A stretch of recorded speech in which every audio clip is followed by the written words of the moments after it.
Are you well? Great. Right, so here's the crack. The big deal for this event is that they're going to be releasing some of the Generation 3 Dark and Ghost type Pokemon. At the minute, from what the trailer shows, we're going to be getting Duskull, Dusclops, Shuppet, Banette, and Sableye. Duskull, Dusclops, Banette, and Shuppet are all Ghost type Pokemon. Sableye is a Dark and Ghost type, meaning that it has no weaknesses. Duskull evolves into Dusclops, most likely with 50 candies, and then Shuppet evolves into Banette, again most likely with 50 candies. We're also increasing spawns of Pokemon. So the Niantic post says, Ghastly, Drowsy, Cubone, and other spooky Pokemon are back this Halloween, and this time they're bringing some special friends. Sableye, Banette, and a few other Ghost-type Pokemon originally discovered in the Hoenn region will be making their first ever appearance to Pokemon Go. The rest of the Generation 3 Pokemon will gradually arrive as early as December. Now when they say gradually arrive, I think they said something really similar for Generation 2. So they will probably drop all the Generation 3 Pokemon, except for legendaries and the gimmicky Pokemon. So the gimmicky Pokemon would be like Kecleon cast form, possibly Spinda, possibly Shedinja, though maybe not Shedinja. But I definitely see them holding out on Spinda, cast form, and Kecleon for like special type of events, as well as the legendaries for big legendary raid type stuff. We hope trainers enjoy the special Halloween treat. The Halloween celebration starts tonight. Yeah. So a special Pikachu will be out celebrating Halloween in an all new costume, and you can too. Pikachu with a witch hat, which will probably most likely lead to the Pichu and Raichu with a witch's hat. You can dress up your avatar too by wearing the Mimikyu disguise hat. Ah, the Mimikyu hat. So for those who don't know, Mimikyu is a ghost furry type Pokemon that was introduced in Generation 7. Ghastly spawns make sense, because he's a ghost. Cubone spawns make sense, because he's got like one of the saddest backstories of Pokemon, where he's wearing his dead mother's skull on his head. And Drowsy and Hypno spawns do make sense, because like their backstory is pretty weird, where they're like steal children and stuff. That's actually what it says in the Pokedex. One thing I got bummed out about when I seen the Pikachu with the witch's hat was that in one of Niantic's updates they added the feature that whenever you try to transfer a Pikachu with a hat, it'll come up as saying, are you sure you want to transfer a costumed Pokemon? Now it said costumed Pokemon and not just like a Pokemon with a hat. And then Pokemon.com uploaded a picture for Halloween talking about all the Halloween events in Pokemon games, and in this picture there was a Pikachu wearing like a white sheet and like dressed as a spooky ghost, and then there was an Eevee wearing like a black and red top hat and wearing a black and red vampire cape. So I kind of got my hopes up there, thinking that maybe we would be getting fully costumed Pokemon. Like I think the Eevee looks absolutely insane. Like imagine if you found that in the wild, that would be absolutely phenomenal.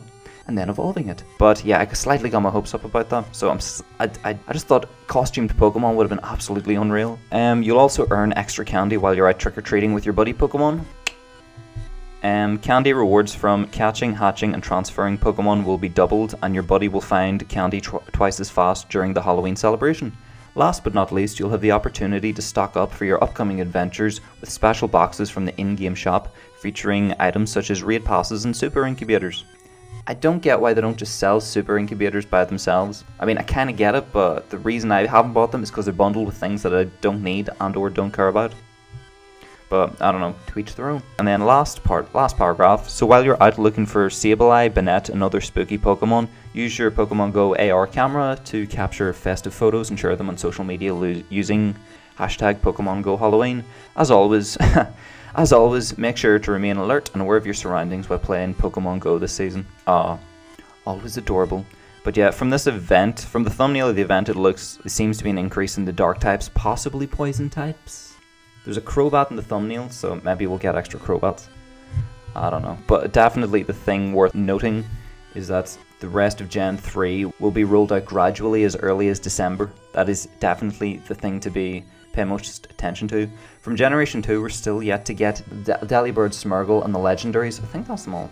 Everybody's like slightly prepared for all the Murkrow, which is kind of funny. I don't know about anywhere else, but where I currently live, Murkrow is like, for a while they were absolutely everywhere. So I got my Dark Metal ridiculously fast.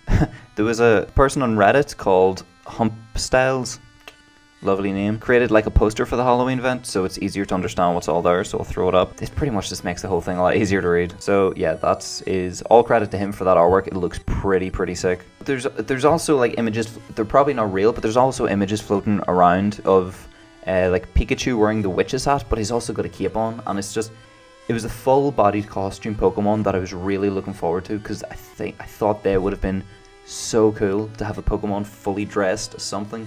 And like the Eevee dressed as a vampire, I thought that would have been completely adorable, but sadly we've not been gifted with such a treat. From the data mine stuff that I've seen, it seems like the shiny sprites of these Pokemons have been added, but they may not have been, and it was just the sprites have just been ripped from, I think it's Generation 6 sprites they're taken from, maybe it's Generation 7. The sprites are obviously there, but yeah, that seems to be the entire event, and it seems to last up until November 2nd, so that's plenty of time to rack up a ridiculous amount of candies. Also, a decent thing to point out, if there's any Pidgeys lying about the show, you can stock up in Pidgeys and Pidgey candy for a giant XP event, which will probably be on Thanksgiving. I'm really curious as to what they do with the unreleased Pokemon. I really hope Absol is not a region exclusive, because that is my favorite Pokemon ever. Heracross was one of my favorite Pokemon at Gen 2, and they made that region exclusive, so I'll guarantee they'll make Absol region exclusive, which will break my tiny little heart. But yes, that is the entire Halloween event. So like, subscribe if you enjoyed it, and I'll most likely see you in the next one. Toodles!